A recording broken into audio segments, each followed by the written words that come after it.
사용하는 단어와 관련해서 그리스도인들이 흔히 범하는 오류 하나를 짚고 넘어가려고 합니다. 목사님도 장로님도 권사님도 별 생각 없이 사용하는 경우가 꽤 많습니다. 기도위원이 그리고 목사님이 기도할 때 종종 이렇게 기도합니다. 성전에 나와서 하나님께 예배합니다. 특별 새벽 기도회 때 이런 현수막을 큼직하게 걸어놓은 것을 보셨을 것입니다. 성전 건축을 위한 특별 새벽 기도회.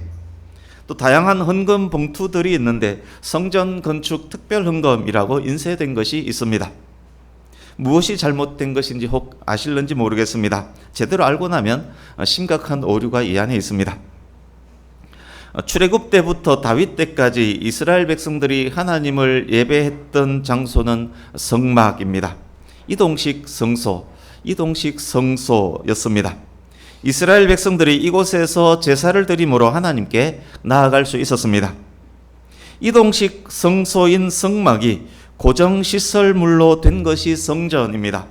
하나님께서 거하시는 거룩한 집입니다. 그렇지만 하늘과 하늘의 하늘일지라도 하나님을 용납할 수 없기 때문에 하나님께서 성전 안에 제한받는 분은 아닙니다. 말씀드린 성막과 성전은 하나님께서 하나님의 이름을 두실 장소로 특별하게 선택하신 곳입니다. 성막과 성전의 제사장과 대제사장들을 통해서만 제사를 드릴 수 있었습니다. 그러기에 구약시대 성전의 의미는 굉장히 큽니다. 피해 제사를 드림으로 죄 용서함 받아 하나님과 바른 관계를 맺을 수 있는 유일한 길이 성전을 통해서 성전의 제사장, 대제사장들을 통해서였기 때문입니다. 그렇다면 신약 시대에도 동일한 의미의 성전이 있는 것인가요? 전 세계 곳곳에 그리스도인들이 모여 예배하는 수도 없이 많은 건물들 모두가 다 성전이란 말인가요? 전혀 그렇지 않습니다.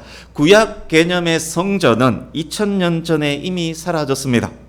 하나님께 제사 드리는 유일한 장소로서의 성전은 더 이상 존재하지 않습니다. 예수님께서 십자가에서 돌아가시던 그 순간 성전 지성소와 성소 사이의 휘장이 위로부터 아래로 찢어졌습니다.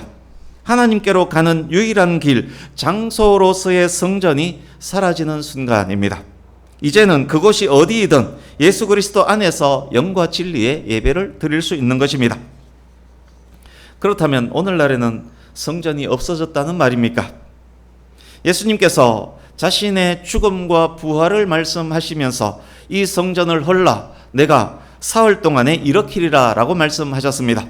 요한계시록 21장 22절에서 이렇게 말씀합니다. 성 안에서 즉 천국에서 내가 성전을 보지 못하였으니 이는 하나님 곧 전능하신 이와 및 어린 양이 그 성전이심이라. 그렇습니다. 하나님과 예수님께서 참 성전입니다. 성도들은 큰 대제사장인 예수 그리스도를 통해서 참 성전이신 하나님께로 가는 것입니다. 뿐만 아닙니다. 참 성전이신 하나님께서 성도들 속에 임재해 계십니다. 참 성전이 성도에게 임했기 때문에 성령께서 성도에게 임해 계시기 때문에 성도의 몸은 성령님이 계신 성령님의 성전인 것입니다. 성도인 저와 여러분의 몸이 성도인 저와 여러분이 곧 성전입니다. 성전된 우리는 참 성전이시며 큰 대제사장인 예수 그리스도를 통해서 언제든 지성소인 하나님 보좌 앞으로 갈 수 있는 것입니다. 그러니까 성전 건축 헌금, 성전 건축 특별 기도회, 성전에 모여서 예배합니다. 그러니까 이것은 완전 틀린 말입니다.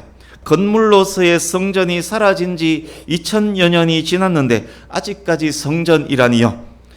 하나님께서 참 성전이신데 수많은 건물들 모두를 일컬어서 성전이라니요. 예배하는 곳 모두를 성전이라고 한다면 유일한 장소로서의 성전이 도대체 몇 개란 말입니까? 유일한 말이 전혀 먹혀들지 않는 그런 의미가 되어버리지 않습니까? 하나님께서 임재해 계신 성도의 몸이 성전인데 건물들을 성전이라니요. 그러니까 성전, 우리가 이곳을 성전이라고 말하는 것은 완전 틀린 것입니다. 그렇다면 교회 건축 헌금, 교회 건축 기도회 그렇게 고치면 됩니까? 그것도 틀렸습니다. 교회는 건물이 아닙니다. 교회는 예수님을 믿는 사람들의 모임이 교회입니다.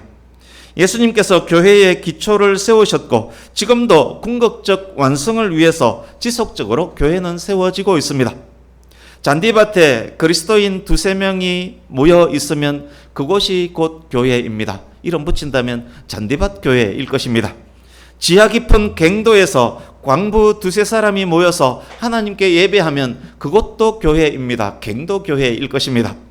교회라는 단어 속에 건물이란 의미는 전혀 없습니다. 그래서 우리가 백양 성전에 모여서 예배합니다. 백양 교회 건축을 위해 기도합니다. 따지고 보면 다 잘못된 사용입니다. 성전이 아니라 예배당 혹은 교회당으로 사용하는 것이 맞습니다. 우리가 모여 예배하는 이 공간은 백양교회가 아닙니다. 이 공간에서 모여 예배하는 공동체 모임이 백양교회입니다. 그곳이 어디이든 우리가 예배하는 그 모임이 백양교회입니다. 이 건물은 백양교회 예배당입니다. 그래서 백양교회가 예배당에서 예배합니다.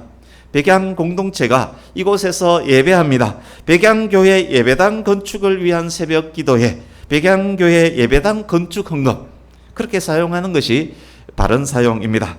잘못 사용하고 있는 단어들 하나씩 고쳐 나가는 것도 하나님을 더 깊이 알아가는 방법 중에 하나입니다. 뿐만 아니라 오늘 본문 이해를 위해서도 꼭 필요한 내용입니다. 본문에 성전이 나오는데 성전의 의미가 얼마나 당시에 컸던지도 방금 설명드렸던 이 내용을 통해서 알 수 있습니다. 본문 설명을 위해서 또 하나 아셔야 하는 것 있습니다. 하나님께서 다윗과 하셨던 다윗 언약입니다. 역대상 17장으로 가보겠습니다. 앞으로 몇 장 더 넘겨서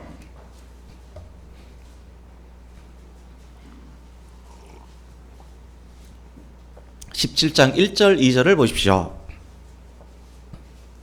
다윗이 이동식 성소인 성막을 보고 마음 아파합니다. 자기는 왕의 궁궐에 살고 있는데 하나님의 집은 성막, 천막으로 되어 있기 때문입니다. 그래서 하나님의 집을 짓기로 마음 먹고 나단 선지자에게 자기 마음을 알려줍니다. 4절에서 13절 하나님께서 나단을 통해서 다윗에게 이렇게 답하십니다. 요약하면 이렇습니다. 너는 집을 짓지 마라. 내가 언제 내 집 없다고 뭐라 하더냐. 그렇지만 나를 향한 온전한 너의 마음을 내가 알고 있다. 내가 다윗 너의 이름을 위대하게 만들어주마. 내가 너의 아들 중 하나를 세울 것인데 그가 나를 위하여 집을 건축할 것이다. 17절 보십시오. 다윗 언약의 핵심되는 내용입니다. 내가 영원히 그를 내 집과 내 나라에 세우리니 그의 왕위가 영원히 견고하리라. 다윗에서 이어지는 이 왕위가 영원히 이어질 것이라는 설명입니다. 동일한 내용을 기록한 사무엘하 7장 16절을 제가 읽어드리겠습니다. 내 집과 내 나라가 내 앞에서 영원히 보존되고 내 왕위가 영원히 견고하리라. 다윗 언약의 핵심입니다. 오늘 본문은 이 다윗 언약의 근간 위에 있습니다.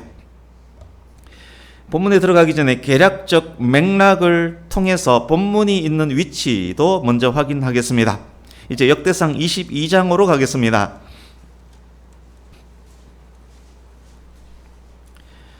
1절에서 6절 보십시오.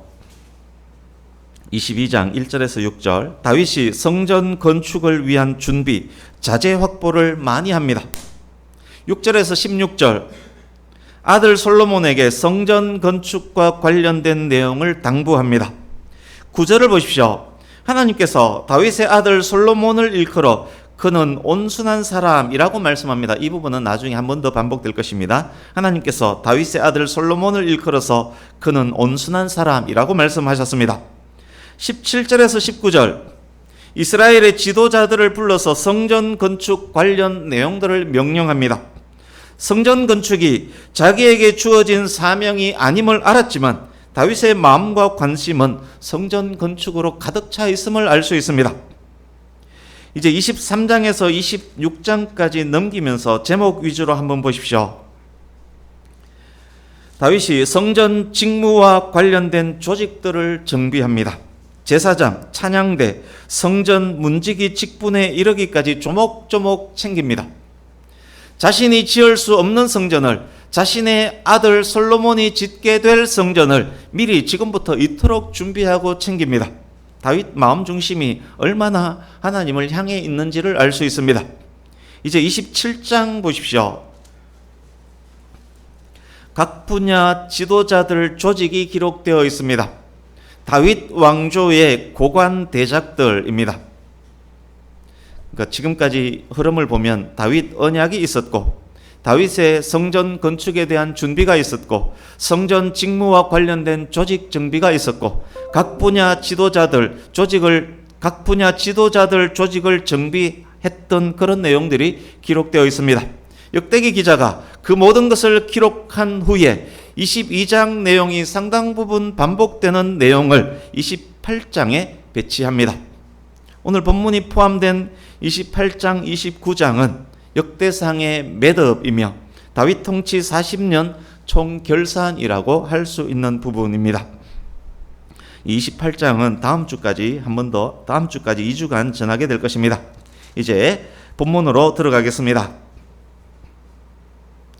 28장 1절 보십시오. 다윗이 이스라엘의 모든 고관들, 왕실 재산을 관리 감독하는 사람들, 내시와 군대 주요 지휘관들을 예루살렘으로 소집합니다. 27장에 기록되었던 주요 지도자들 전체를 28장 1절로 요약했다라고 보면 됩니다. 지금 다윗 앞에는 이스라엘을 움직이는 고관 대작들이 쫙 앉아 있습니다.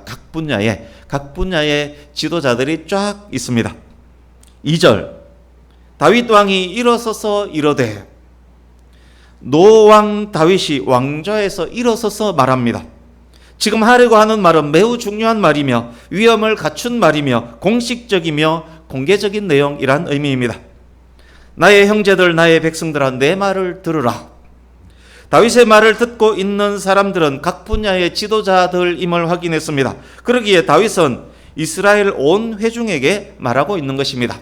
그러니까 그 자리에 예를 들어 경기도지사가 앉아있다라고 하면 경기도지사가 듣는 말은 곧 경기도민 전체가 듣는 말이란 말입니다. 각 분야 지도자들이 거기 앉아있기 때문에 지금 다윗이 하고 있는 말은 온 이스라엘 회중들에게 하는 말입니다. 다윗이 그들을 나의 형제들, 나의 백성들이라고 칭했습니다. 다윗 자신과 모여있는 그들을 지금 동일시하고 있습니다. 그러니까 지금 이 현장은 왕을 비롯한 모든 백성들이 하나님의 명령을 듣기 위해서 동일한 조건으로 모여있는 현장인 것입니다. 다윗이 하나님의 말씀을 대언하고 있는 중입니다. 그래서 일어서서 말하는 것이고, 그래서 지금 더욱 위엄과 권위가 있는 그런 장면입니다. 이제 2절 뒷부분부터 10절까지를 눈으로 보시기 바랍니다. 다윗이 각 분야 지도자들 그리고 솔로몬에게 했던 말입니다. 오늘은 핵심만을 간추려서 말씀드리겠습니다. 아까 확인했던 다윗 언약을 기억하시고 들으시기 바랍니다. 또한 신약의 성도가 곧 성전임도 기억하시고 들으시기 바랍니다. 첫 번째, 임무에 관한 것입니다. 다윗에게 하나님의 집 성전을 건축하려는 진실된 마음이 있었습니다. 그러나 다윗은 성전을 지을 수 없었습니다. 그 이유를 설명해 주고 있습니다. 성전은 여호와의 언약궤를 봉안하는 장소입니다. 봉안하다로 번역된 원어는 안식처, 안식의 의미인 메누하라는 단어입니다. 하나님께서 언약궤를 발판 삼아서 안식할 장소가 성전입니다. 그러나 하나님께서 다윗이 성전 건축하는 것을 허락하지 않으셨습니다. 왜일까요? 다윗은 전쟁을 많이 한 사람입니다. 다윗의 손에는 피가 많이 묻어 있습니다. 전쟁의 사람 다윗과 성전의 중요 개념인 안식과는 매칭이 되지 않습니다. 성전 건축 임무를 감당할 사람으로 다윗은 적절하지 않습니다. 아무리 하나님의 마음에 합했던 사람일지라도 다윗 손에는 피가 많이 묻어 있기 때문에 하나님의 안식처 개념인 이 성전을 피가 많이 묻은 전쟁의 사람이 짓는 것은 적합하지 않습니다. 아까 하나님께서 솔로몬을 일컬어서 온순한 사람이라 하셨음을 확인했습니다. 온순한으로 번역되었던 단어가 여기 봉안하다와 같은 단어 안식처, 안식의 의미인 메누아입니다. 뿐만 아닙니다. 솔로몬이란 이름 자체가 평안을 뜻하는 샬롬에서 온 단어입니다. 다윗에게는 전쟁의 이미지가 강한데 솔로몬은 이름만 들어도 평화와 안식이라는 이미지가 펑펑 넘칩니다. 정복의 때에는 다윗과 같은 사람이 필요했습니다. 평화의 때가 왔습니다. 평화와 안식의 사람 솔로몬이 왕으로 세워집니다. 하나님께서 발을 올리고 편하게 쉬실 공간, 하나님의 거룩한 집, 성전 건축을 위해서는 솔로몬과 같은 사람이 필요합니다. 하나님의 집 건축은 솔로몬에게 주어진 임무입니다. 그래서 다윗은 거절되었습니다. 두 번째, 선택과 관련된 주제입니다. 전쟁의 때에 하나님께서 다윗을 선택하셨습니다. 평안의 때에 솔로몬을 선택하셨습니다. 4절에서 10절 안에 택하여라는 단어가 5번 나오는데 그중 3번이 솔로몬에게 사용되어 있습니다. 하나님께서 야곱의 아들 중 유다를 택하셨습니다. 유다의 후손으로 이새를 택하셨습니다. 이새의 8아들 중에서 다윗을 택하셨습니다.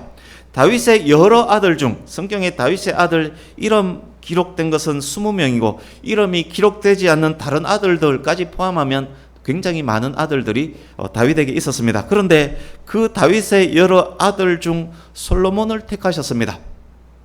솔로몬은 누구의 아들입니까? 밧세바의 아들 아닙니까? 밧세바는 솔로몬과 불륜을 저질렀던 여인 아닙니까?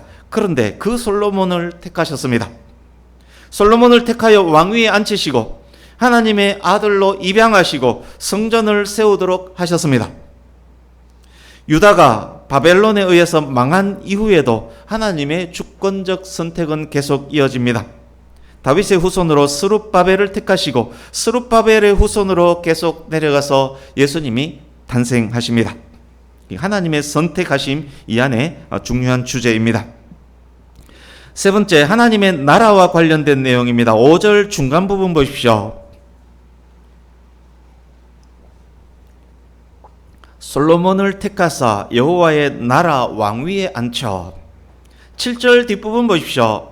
내가 그의 나라를 영원히 견고하게 하리라. 하나님 나라의 왕위가 다윗의 왕위, 솔로몬의 왕위와 연결되어 있습니다. 솔로몬과 성전이 연합해서 하나님 나라를 대표할 것이라는 그런 의미입니다. 성전은 여호와의 나라가 실제함을 상징합니다. 저와 여러분의 몸이 하나님의 성전이라면 저와 여러분의 존재 자체가 하나님 나라의 상징이란 말씀입니다. 우리 안에는 성령께서 임하여 계시기 때문에 우리가 있는 그곳이 곧 하나님의 나라가 된다는 의미입니다. 저와 여러분이 복음을 전하면 하나님의 나라는 확장될 것입니다. 네 번째 중요한 주제, 감찰. 감찰이란 단어가 여기에 있습니다. 7절에서 10절을 보십시오. 지도자들과 솔로몬에게 순종이 필요함을 말합니다. 계명에 순종하는 것은 약속의 땅을 지속적으로 차지하는 조건이 됩니다. 솔로몬이 성전 건축하는 것이 다윗 언약을 더욱 공고히 하게 만든다는 의미이기도 합니다. 9절을 보십시오. 여호와께서는 모든 마음을 감찰하사 그를 찾으면 만날 것이요 만일 그를 버리면 그가 너를 영원히 버리시리라. 감찰하다로 번역된 단어는 찾다, 구하다라는 뜻입니다.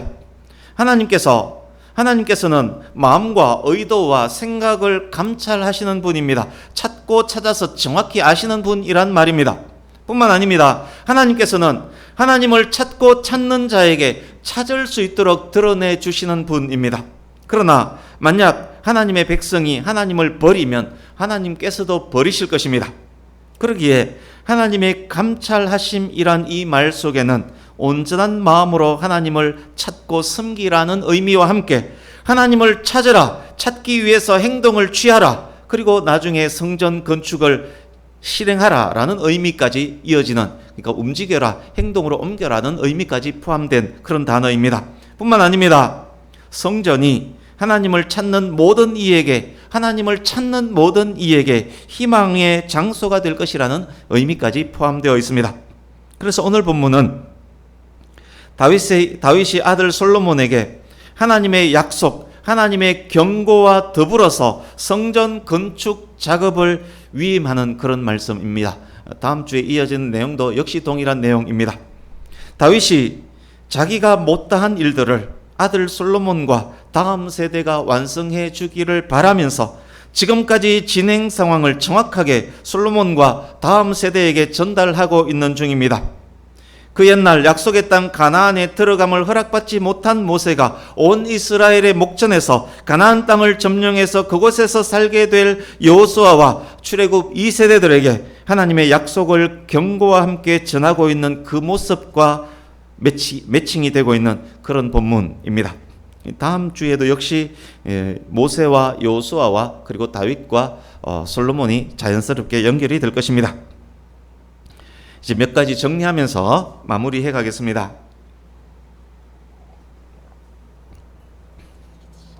첫 번째, 우리가 다윗에게 배워야 할 고귀한 신앙이 있습니다. 다윗에게 성전을 짓고자 하는 강력한 마음이 있었습니다. 성전 건축을 위해서 열심히 준비했습니다. 그런데 거절당했습니다. 하나님께서 다윗의 순수한 뜻을 거절하셨습니다. 우리가 진심으로 무엇을 하려고, 정말 순수한 마음으로 무엇을 하려고 하나님께 기도했는데 하나님께서 단칼에 잘라버렸다는 이야기입니다. 원망하고 불평하고 때를 쓸만하지 않았겠습니까? 모세가 너는 가나안 땅에 들어가지 못할 것이라는 말씀을 하나님께로부터 들었습니다. 이스라엘이 약속의 땅에 들어가기 전에 모세가 죽는 것이 하나님의 뜻이었습니다. 그때 모세는 하나님, 저도 가나안에 들어가고 싶습니다. 때를 쓰면서 몇 번이고 기도했습니다. 바울이 육신의 가시를 없애달라고 3번이나 기도했습니다. 바울에게 가시를 두는 것이 하나님의 뜻이었지만 바울은 그래도 구했습니다. 모세도 바울도 하나님의 뜻이 그곳에 없음을 알면서도 몇 번이고 하나님께 간구했습니다. 하나님의 뜻을 알면서도 때를 쓰듯 구했습니다. 그런데 다윗을 보십시오. 하나님께서 넌 적임자가 아니야 라고 말씀하셨을 때 곧바로 토달지 않고 순종합니다. 원망, 불평하지 않습니다. 그 모든 것을 이스라엘 지도자들에게 숨기지 않고 다 이야기합니다. 혼란, 분열, 다툼이 전혀 없습니다. 솔로몬이 그 일을 더욱 잘 수행할 수 있도록 최선의 준비를 아버지로서 해줍니다.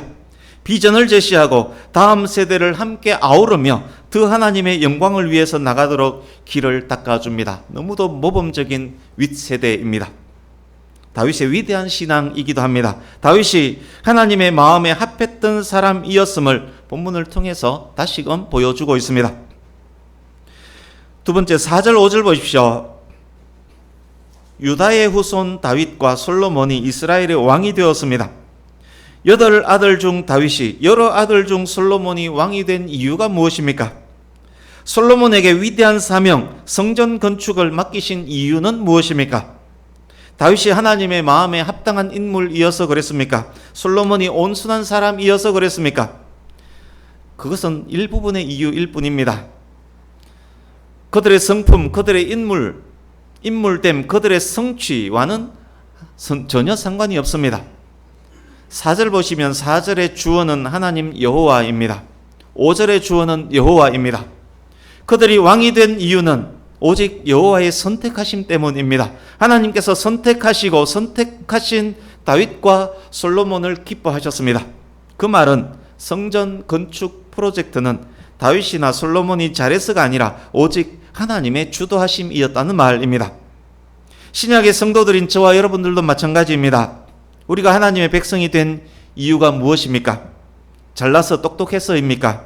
전혀 그렇지 않습니다. 못나기로는 우리보다 못난 사람이 세상에 어디에 있겠습니까? 그런데 하나님께서 저와 여러분을 택해 주셨습니다.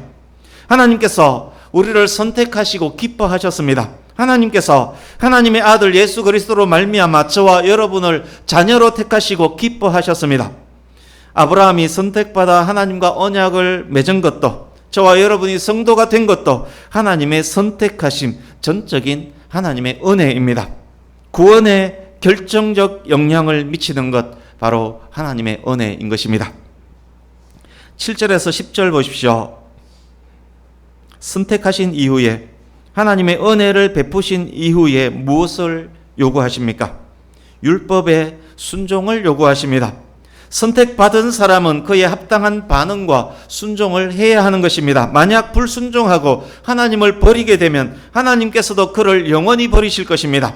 하나님께서 하나님의 집 성전까지도 버리실 것입니다. 신약의 성도들도 마찬가지입니다. 택하심의 은혜를 받아 구원받은 성도는 그에 합당하고 적절한 반응을 해야 합니다. 에베소서 2장 8절에서 10절 말씀을 제가 읽어드리겠습니다. 너희는 그 은혜에 의하여 믿음으로 말미암아 구원을 받았으니 이것은 너희에게서 난 것이 아니요 하나님의 선물이라.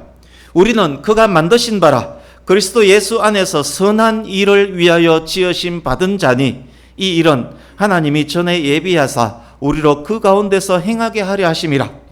우리는 그가 만드신 바라 그리스도 예수 안에서 선한 일을 위하여 지으심을 받은 자니.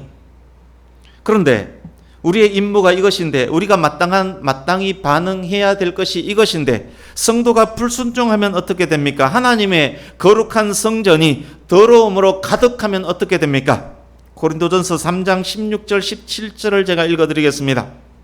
너희는 너희가 하나님의 성전인 것과 하나님의 성령이 너희 안에 계시는 것을 알지 못하느냐?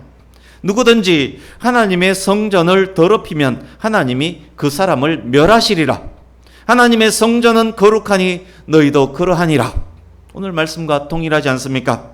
지속적이고 습관적인 범죄가 하나님의 성전인 성도의 몸 안에서 계속 이루어진다면 그를 하나님께서 멸하실 것입니다. 이제 마지막 세 번째, 하나님의 선택은 절대적이며 분명한 목적과 뜻이 있음을 확인했습니다. 다윗에게는 다윗의 사명이 있었고 사명에 적합한 환경과 은사가 있었습니다. 솔로몬에게는 솔로몬의 사명이 있었고 사명에 적합한 환경과 은사가 있었습니다.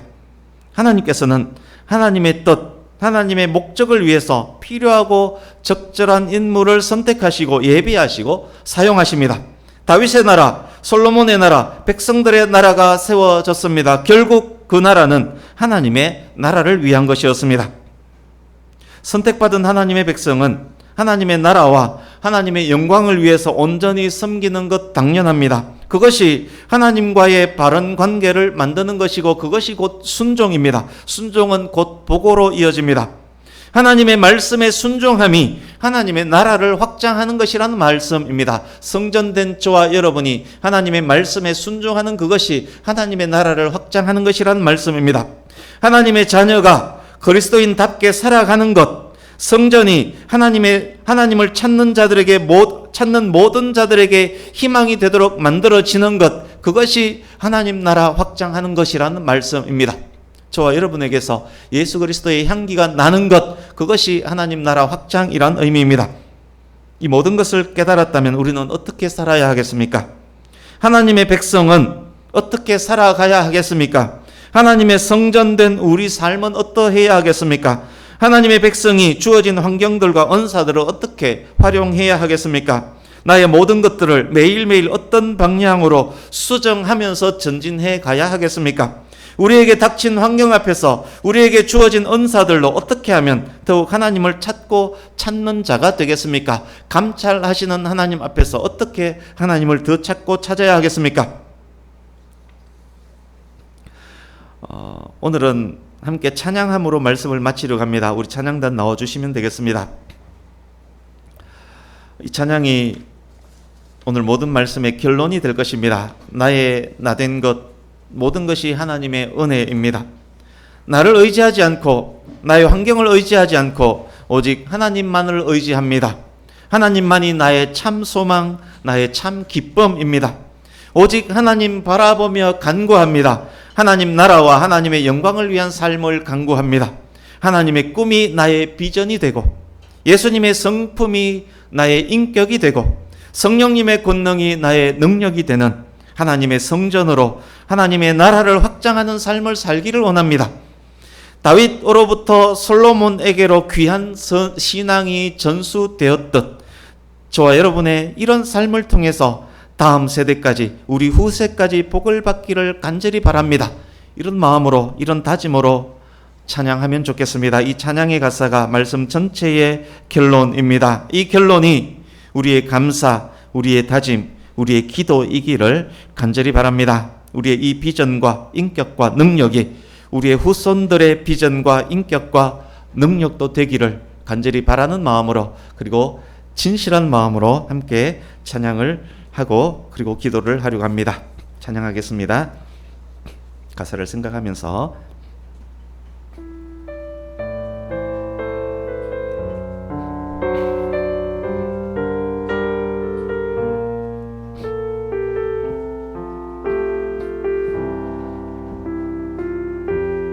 이 세상을 살아가는 동안에, 이 세상을 살아가는 동안에 나의 힘을 의지할 수 없으나 기도하고 낙심하지 말 것은 주께서 참 소망이 되심이라. 하나님의 꿈이 나의 비전이 되고 예수님의 성품이 나의 인격이 되고 성령님의 권능이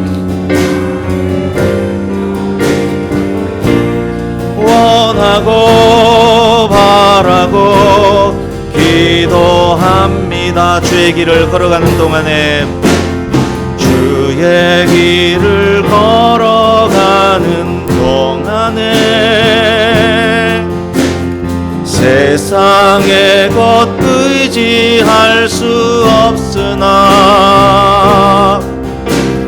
감사하고 낙심하지 말 것은 주께서 참 소망이 되심이라. 하나님의 꿈이 나의 비전이 되고 예수님의 성품이 나의 인격이 되고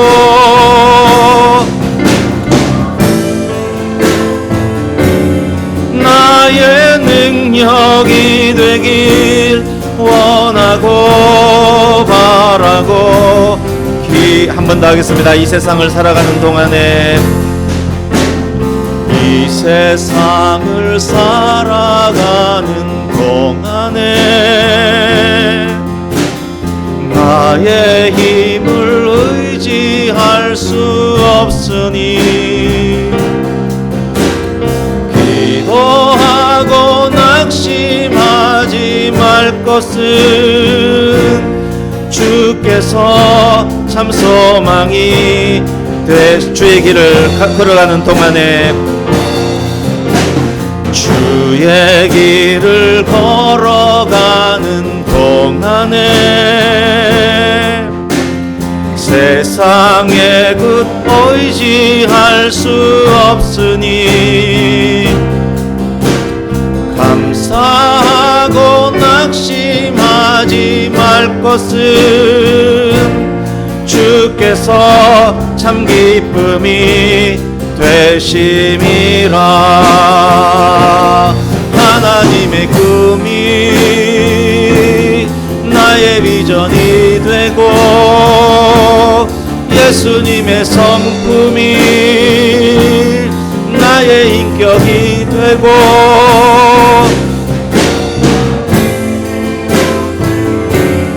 나의 능력이 되길 원하고 바라고 기도. 하나님의 꿈이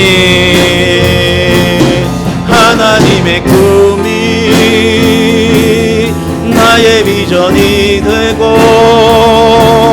예수님의 성품이 나의 인격이 되고 성님의 권능이 원하고 바라고 반주는 계속 해주시기 바랍니다. 우리 이 오늘 말씀을 기억하면서 같이 합심해서 기도하려고 합니다. 기도 제목 말씀드리겠습니다. 하나님의 그 꿈이 나의 비전이 되고 예수님의 그 성품, 그 거룩함을 내 인격이 닮아가고 그리고 내 삶을 통해서 성령님의 권능으로 나의 능력으로 더욱 힘차게 성전됨의 역할을 감당하는 우리가 되기를 원합니다. 우리를 통해서 하나님의 나라가 더욱 확장되기를 원합니다. 이 기도 제목으로 우리 다 같이 기도하겠습니다. 다 같이 기도합니다. 하나님 아버지 감사합니다.